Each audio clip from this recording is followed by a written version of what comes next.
Years ago my fiancée casually mentioned she joined Tinder to meet other female friends. She claimed she needed more female connections and didn't have many women to hang out with.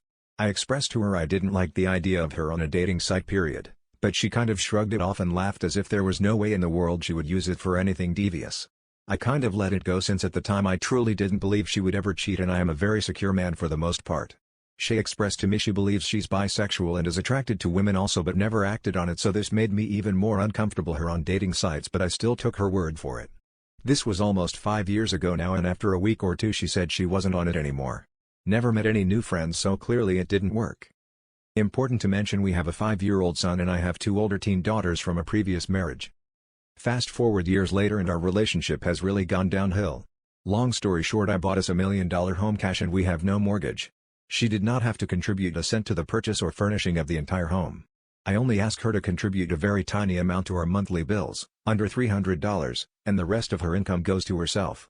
There has been times in our relationship she has made more income, way more, as I am in a transition period in my career, but she still never offered to step up more. During those times she would expect me to still pay 50-50 minimum or more for bills, dinners, outings etc. I begin to feel resentful during these periods as I expected her to help more during these times since I have provided her with a very easy living.